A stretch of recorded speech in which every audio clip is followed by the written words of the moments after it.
یہ پیسہ ایجنسی کے پاس سے آیا ہے یا کہاں آیا ہے؟ پیسہ آتے وقت نہیں پتا تھا کہ ایجنٹس کے تھرو آیا ہے. جب جواب دینا پڑا تو ایجنٹس یاد آ گئے. اور 7 سال بعد یاد آیا جب عوام نے جواب مانگا, جب دباؤ پڑا تو 7 سال بعد یاد آیا کہ پیسے تو میرے ایجنٹس کو پتا ہے, مجھے پتا نہیں ہے. بولو ذرا ایک دفعہ بولو, واہ واہ واہ, ویری گڈ. دستخط کرنے کا پتا تھا بھائیوں, سننا, دستخط کرنے کا پتا تھا, پیسہ وصول کرنے کا پتا تھا, پانی کی طرح پیسہ سازشوں میں استعمال کرنے کا پتا تھا, منتخب حکومت کو گرانے میں پیسہ استعمال کرنے کا پتا تھا, مگر یہ پتا نہیں تھا کہ کروڑوں اور اربوں اور کھربوں جو آ رہا ہے وہ کہاں سے آ رہا ہے. بالکل اسی طرح میرے بھائیوں, بالکل اسی طرح جس طرح یہ کہتا ہے کہ مجھے حکومت میں آنے کی میری تیاری نہیں تھی. بھائی حکومت میں آنے کی تمہاری تیاری نہیں تھی, تمہیں کام کرنا نہیں آتا تھا, لیکن عوام کی جیبوں پر ڈاکہ ڈالنے کی تمہاری پوری تیاری تھی. عوام کی خدمت کرنے کی تیاری نہیں تھی, لیکن عوام کو لوٹنے کی تمہاری پوری تیاری تھی. مہنگائی کو آسمان پر پہنچانے کی تمہاری پوری تیاری تھی. آٹا, چینی, گندم اور دوائیوں پر ڈاکے ڈالنے کی تمہاری پوری تیاری تھی. اگر یہ سب تمہارے ایجنٹس نے کیا ہے, اسلام آباد اور پنڈی کے بھائیوں اور بہنوں, اگر یہ سب تمہارے ایجنٹس نے کیا ہے تو ذرا یہ بھی بتا دو ای سی پی کے سامنے کہ 2018 کے الیکشنز میں تمہارے بیلٹ باکسز میں ووٹ کسے ڈالے تھے. ذرا یہ بھی پاکستان کے عوام کو بتا دو کہ اگر پیسہ دینے والے ایجنٹس تھے تو تمہیں اقتدار میں لانے والے ایجنٹس کون تھے. اور یہ بھی بتا دو کہ ثاقب نثار سے تمہیں جعلی ثاقب اور صادق اور امین نہیں, ثاقب اور امین کا سرٹیفکیٹ دلوانے والے ایجنٹس کون تھے. اور اب یہ بھی بتا دو, یہاں میڈیا کی وینز موجود ہیں, یہ بھی بتا دو کہ تمہارے لیے میڈیا کو مینج کرنے والے, میڈیا کو دباؤ میں لا کر اپنی مرضی کی خبریں چلوانے والے ایجنٹس کون ہیں. پوچھو میرے بھائی, کون ہیں وہ ایجنٹس. اور یہ بھی بتا دو کہ تم پاکستان کے 22 کروڑ عوام کی تباہی کے ذمہ دار ہو, تم پاکستان کے بڑے بڑے جرائم کے ذمہ دار ہو. تو ذرا یہ بھی بتا دو تمہارے ہر جرم اور ہر غلطی پر پردہ ڈالنے والے ایجنٹس کون ہیں. کون ہیں؟ آواز نہیں آ رہی, کون ہے؟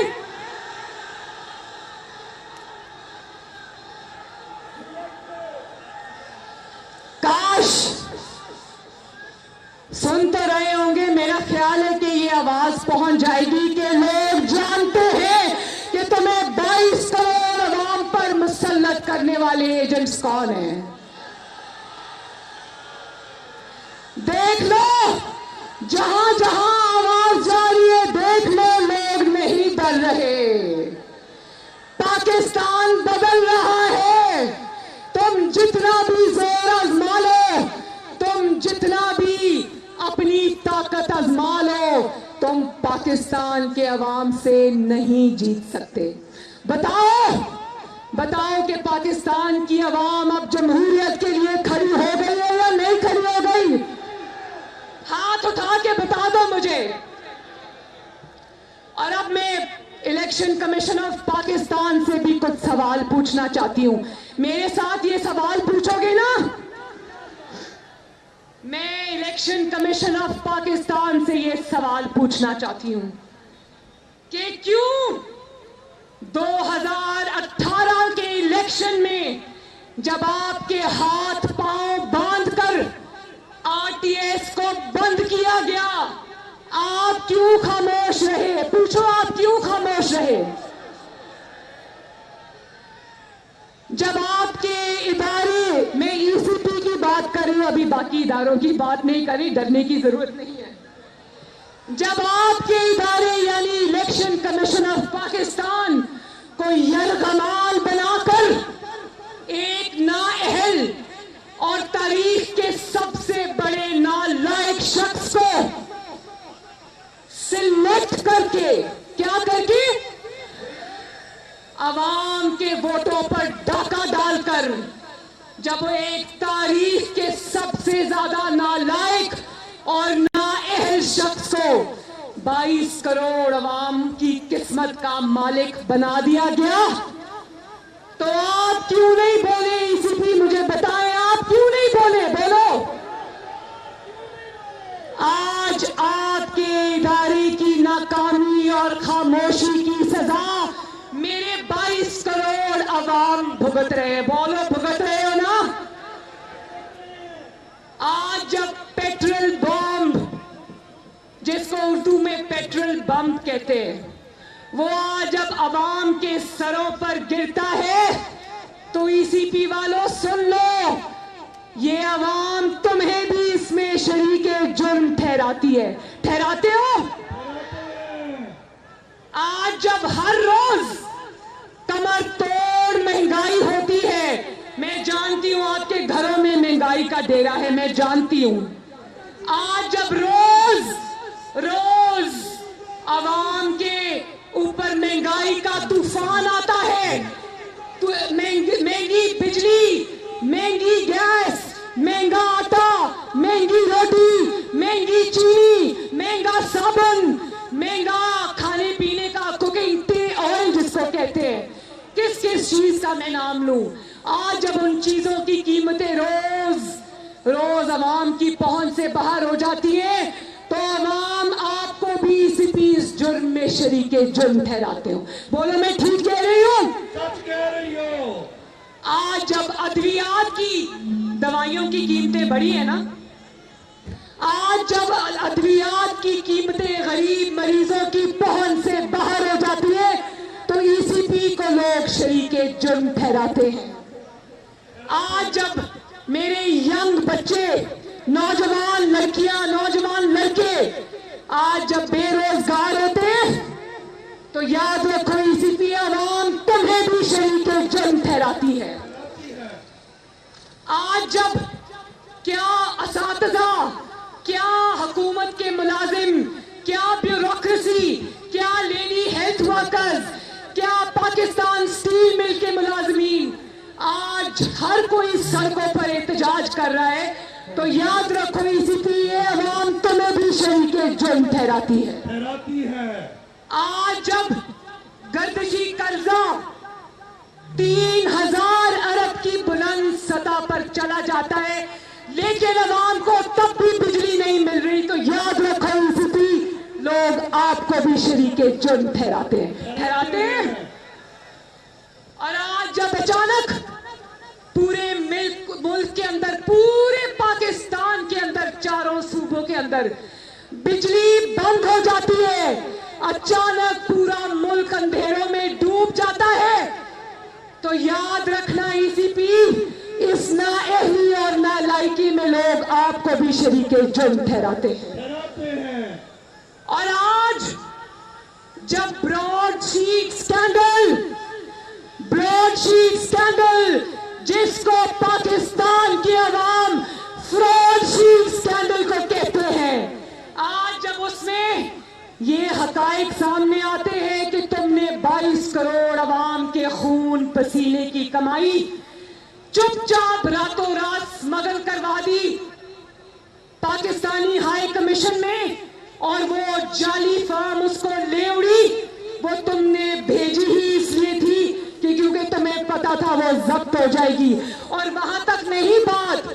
دیکھو یہ ایسے لوگ ہیں, عمران خان اور اس کی حکومت, یہ اس میں سے بھی کمیشن مانگ رہے تھے, اس میں سے بھی کمیشن مانگ رہے تھے. اور آج جب تاریخ کا سب سے بڑا اسکینڈل براڈ شیٹ, جس کا نام فراڈ شیٹ ہے, وہ سامنے آتا ہے اور عوام کے خون پسینے کی کمائی ان کی کمیشنز میں جاتی ہے, تو یاد رکھو ای سی پی, لوگ تمہیں بھی شریک جرم ٹھہراتے ہیں.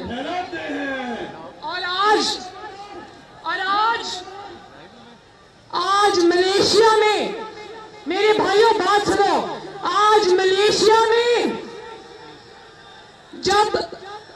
ملیشیا کے اندر جب لیز پہ نہ ہونے کی وجہ سے 170 پاکستانی مسافروں کو جہاز سے اتار لیا جاتا ہے, تو شرمندگی اور اس نالائکی اور نااہلی میں بھی لوگ ای سی پی کو شریک جرم ٹھہراتے ہیں. اور آج جب ہزارہ برادری کے ساتھ ظلم ہوتا ہے, ان کے گلے کٹتے ہیں. میں گئی تھی وہاں پر ان کو گلے لگانے کے لیے, میرے رونگٹے کھڑے ہو گئے تھے ان کی درد کی داستان سنتے ہوئے. اور آج جب وہ اس جعلی وزیر اعظم کو کہتے ہیں کہ ہمارے پاس آؤ, ہماری لاشیں پڑی ہیں, تو یہ کہتا ہے کہ یہ مجھے بلیک میل کر رہے ہیں. اور جب آج پاکستانیوں کے ساتھ اور ہزارہ برادری کے ساتھ یہ توہین آمیز سلوک ہوتا ہے کہ یہ کوئٹہ جاتا بھی ہے تو وہاں پر ایک یونیورسٹی میں بیٹھ کر جو متاثرین ہیں, جن کے بھائی بیٹے اور خاون شہید ہو گئے, ان کو کہتا ہے میرے پاس چل کر آؤ, میں نے تم سے تعزیت کرنی ہے. تو آج اس قسم کی جو تضحیک پاکستان کے عوام کی آج ہو رہی ہے, ای سی پی سن لو کہ پاکستان کی عوام تمہیں بھی اس جرم میں شریک سمجھتی ہے, شریک ٹھہراتے ہیں. اور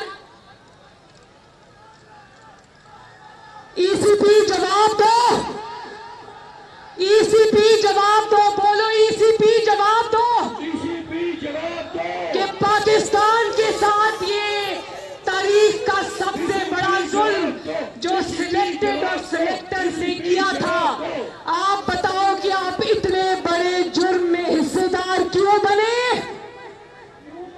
کیا بگاڑا تھا ان معصوم پاکستانیوں نے آپ کا؟ کیا بگاڑا تھا ان معصوم پاکستانیوں نے آپ کا؟ اور یاد رکھنا, اداروں پر وہ شخص حملہ کرتا ہے جو اداروں کو یرغمال بنا کر زبردستی ان سے ناانصافی پر مبنی فیصلے لیتا ہے. کیونکہ یہ جو ایجنٹس ہوتے ہیں نا, جو پیچھے سے کام کرتے ہیں, یہ سامنے نہیں آتے, سامنے ہوتے ہیں ای سی پی جیسے ادارے, اور عوام کی انگلیاں پھر ان اداروں کی طرف اٹھتی ہیں. وہ لوگ پیچھے چھپے ہوتے ہیں, ان کو پتا ہوتا ہے کہ ہمارا چہرہ کوئی نہیں جانتا, لیکن جواب تو ای سی پی کو دینا پڑے گا. اور اس کا جواب ایک ہی ہے. آخر میں بس ایک بات, کیونکہ ایک منٹ, آخر میں ایک ہی بات,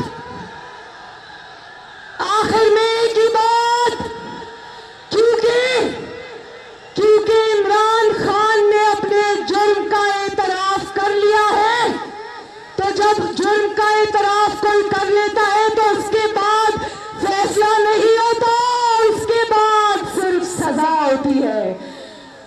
تو پاکستان زندہ باد, پی ڈی ایم زندہ باد, پاکستان پائندہ باد. اللہ حافظ.